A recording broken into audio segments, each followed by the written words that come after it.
Um, so I will hand over first to my panellists to introduce themselves, give a very brief background of why they're here.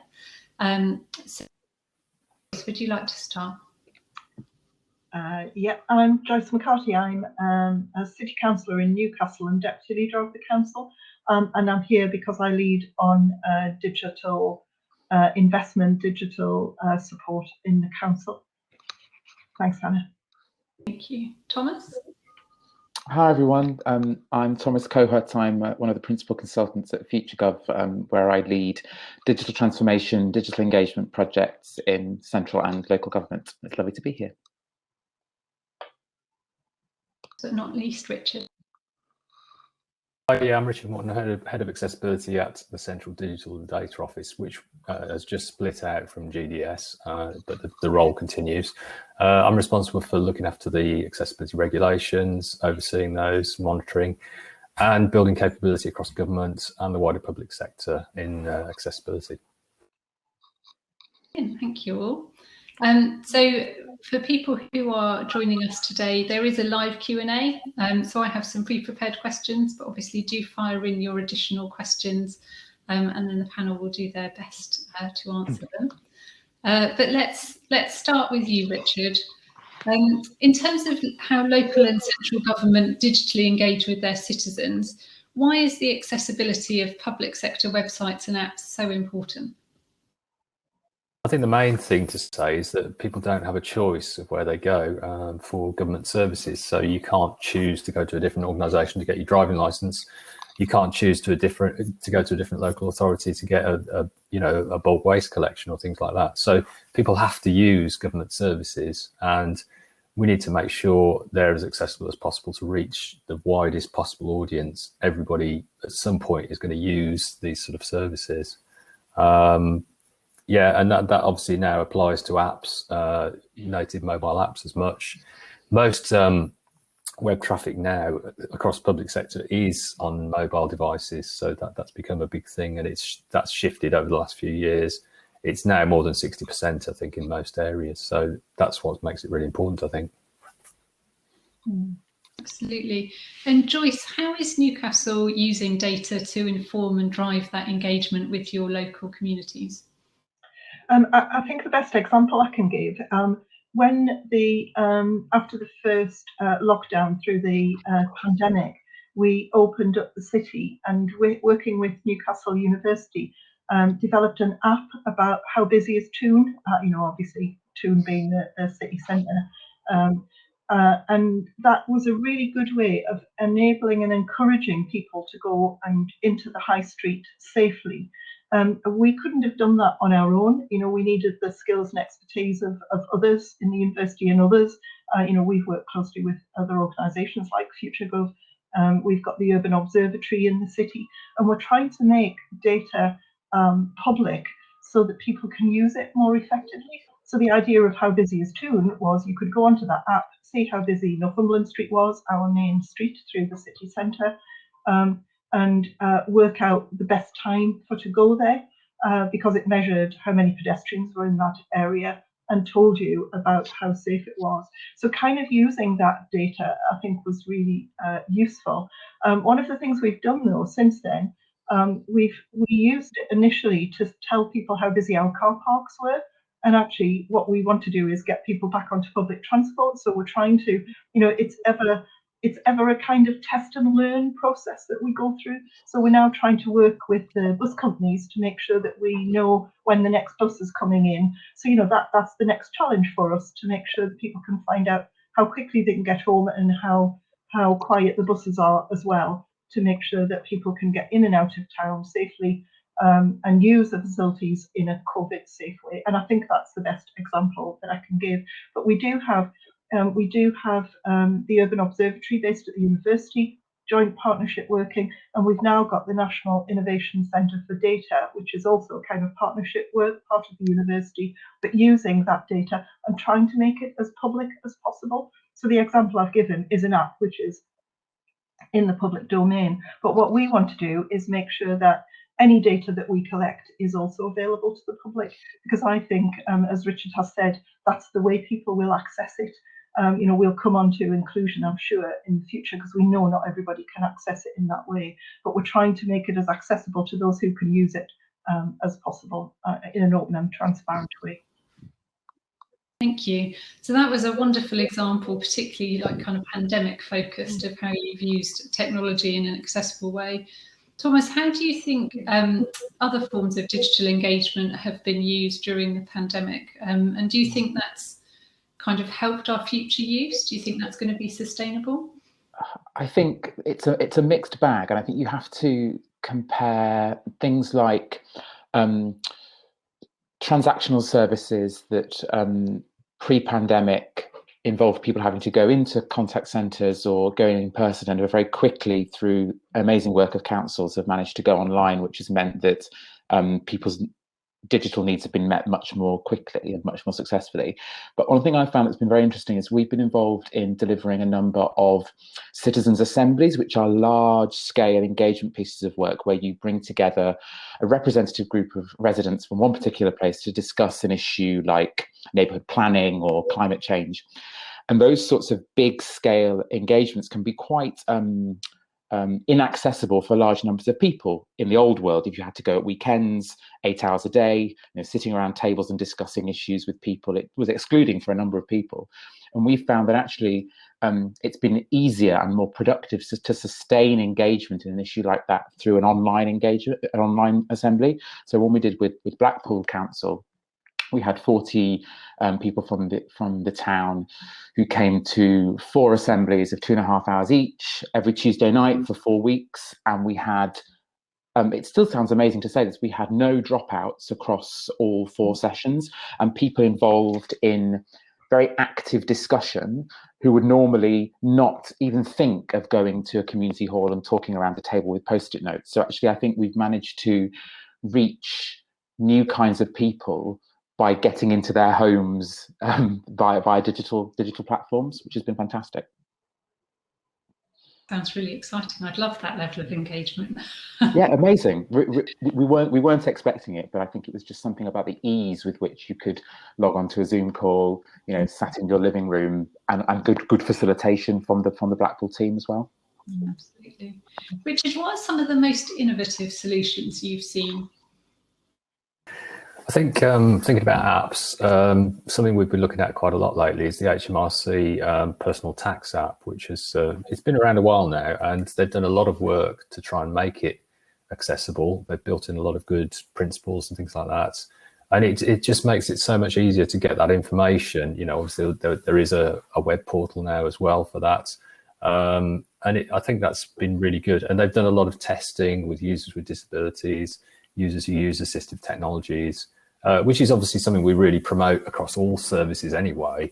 But they've certainly sort of taken a fairly innovative approach to this, and they're making sure that this information is available to everyone who uses the tax systems. Yeah.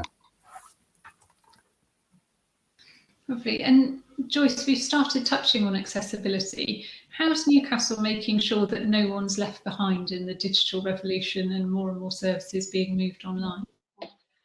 So I think we were one of the early pilots for Universal Credit, and the only way you could apply for Universal Credit is doing that online. So we had to do quite a bit of support, particularly through our council house, our ALMO, supporting tenants in council housing, but through our libraries and our community centres. We've done things like free Wi-Fi in those spaces, so that if you do have a device, you can go and access Wi-Fi in those libraries and in those community centres. We made Wi-Fi free across the city centre, with a private sector partner. So we've done things like that. We've done quite a lot of work over the last year about making sure that children and adult learners who didn't have devices and didn't have access to broadband could use those. So, we supported the Department for Education support through schools, but we've done things through adult education as well to make sure that adults can access that. I think it's really, as Richard said, it's really challenging, because actually if that's the way people get their information, and we still have probably about 30% of people without that access, we need to still provide phone lines and additional support. But if we can drive those people who can use digital access to support and access services, then that is obviously a better approach. We've been lucky in doing some of our sort of test and learn to see how things work, you know, and support people in doing that. And actually have got some really, really good and sensitive support. The Digital Champions were a brilliant initiative, you know, asking volunteers to come and support others, to sit alongside a library support team, people who work in libraries doing loads and loads of support for individuals to help them access that. Lots of people don't have their own personal email address, don't have login details. All of that support takes time and effort, and we've driven quite a lot of support into that, restructured the way that support is given. And I think it will be going on, won't it, for some time to come. We will all see this is the way we've got to work in the future. And I think that you know, some of the things that we've done have just saved time and money. So we've developed a waste bot. So if you're a business trying to use our household waste recycling centre, you could apply for a permit. It took you 14 days. You can now do that in less than 2 minutes. Do it online, move to an online, and you get it automatically. You know, the permit comes onto your smartphone, and you can then take it to the recycling centre. You know, saving time, saving money, and saving the kind of bureaucracy that councils have thrived on over many years. So the positive outcomes, it can be measured, and we are making a difference through that. Absolutely, that all sounds really positive.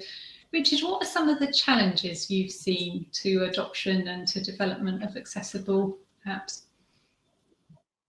Biggest challenge has obviously been there's a lot of legacy IT out there, not just the hardware and stuff, but all the software that's been developed, all the services that have been developed. There's a lot of old systems running, and they're still running, and making the sort of the front end, if you like, of those accessible has been quite a challenge. And people have had to prioritize. You know, there isn't an endless supply of money, so people have had to prioritize which services they need to work on first, and which ones they may decide are just not used enough for them to justify spending a lot of money on. Or particularly if they're developing a new service, you know, what do they do in the interim with the existing service? So that there've been lots of challenges about making these services accessible. People have been really keen to take that challenge on, though, and they've worked hard at it. You know, I'm sure there'll be issues, and it's going to take a long time to make things more accessible. But we've definitely seen improvements in government services, public sector services across the whole of the UK. That as a result of the new the regulations aren't the only answer, of course, but you know, there's definite improvements there. I know at Basingstoke-on-Deane, we certainly found one of our biggest barriers was the fact that none of our computer systems talk to each other. So then trying to get one uniform system that people could use was like, oh, right, well, we've got a lot of background work to do before we can actually push out a product that's going to be usable. Thomas, what do you think in terms of resources that are required for digital engagement? What's needed to make it a real success?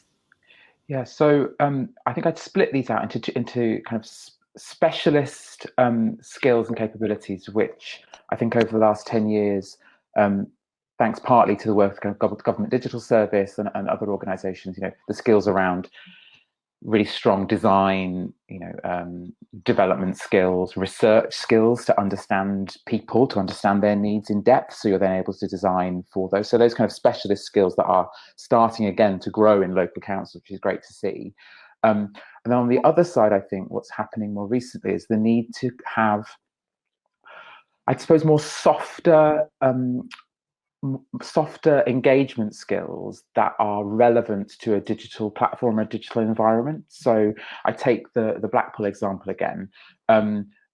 We wanted to make sure we had people who attended that assembly who had low digital confidence, and wanted to make sure that we could provide them with so we had tablets that they could use if they didn't have a computer themselves. And my colleague, our community engagement manager, Craig, he spent, you know, a long time with each of those residents to talk them through using the tools, made sure they were confident using them. And also when it comes to facilitating that kind of engagement, it is similar to doing kind of community engagement sort of out in the world, but also the degree of planning and facilitation skill you need to hold a digital community focused. I think we're still learning what the tools and methods are to do that really well. So I think on the one hand, as I say, the kind of specialist skills to design and build good digital services are growing in local government and central government. I think these are the softer skills. I think we're still working out what they need to look like because it's still relatively new, some of that work. Joyce, have you seen resource challenge in the way that Thomas has just described, or have you come up with creative ways to overcome that and do things that are really quite different to engage your residents? We try to go to where people are rather than force people to come to us.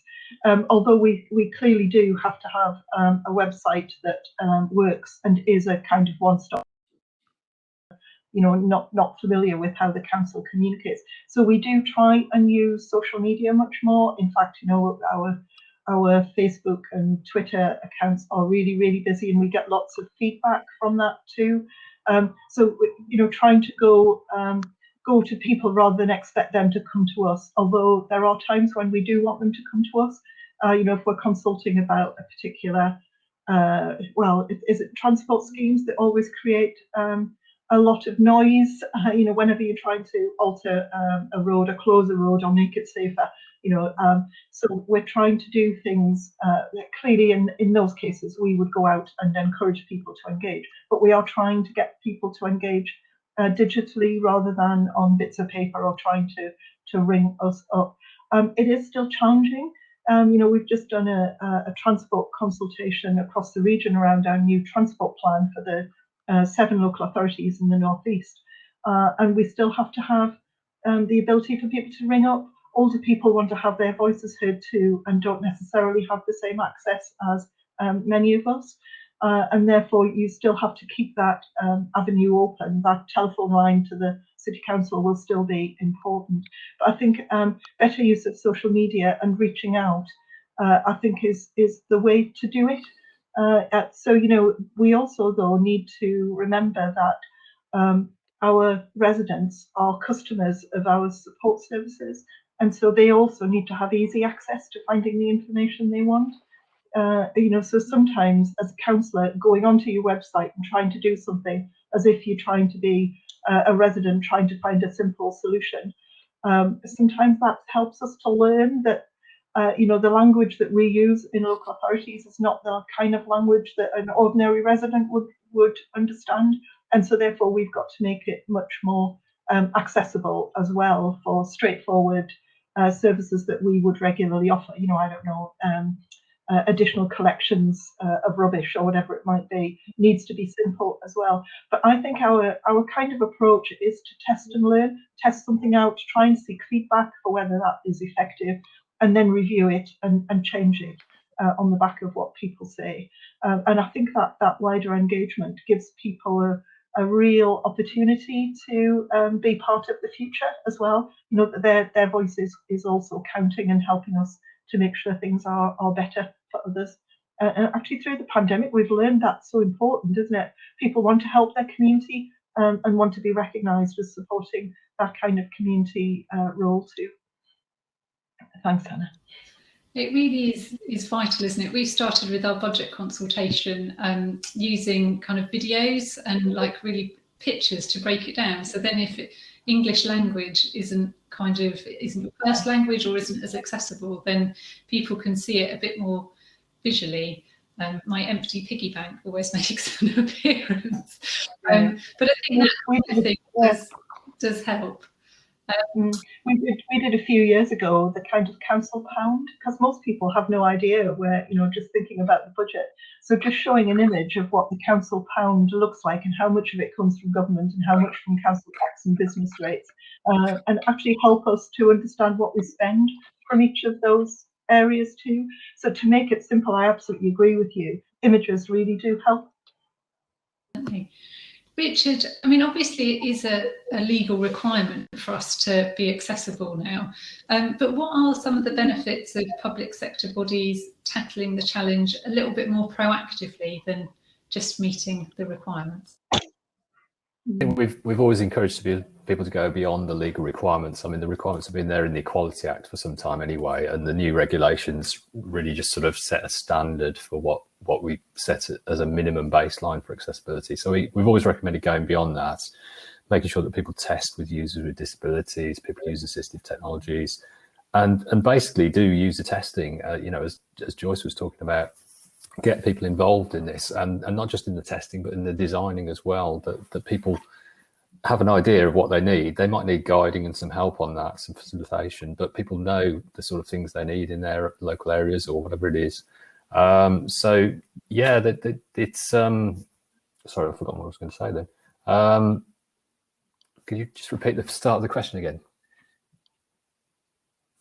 So other than it being a legal requirement, what are some of the benefits for public sectors in being proactive?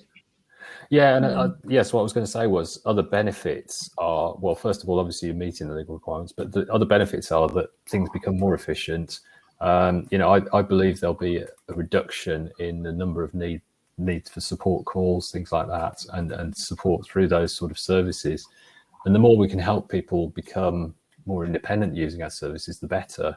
And as Joyce was saying, you know, if you can help people learn how to use online services and things like that, and even assistive technologies, because for people who don't access these services very often, it's not intuitive. You know, if you're using, I don't know, Facebook every day, it becomes very intuitive, so you understand how to use it. But if you're not used to using government services and that, they can be quite alien and different.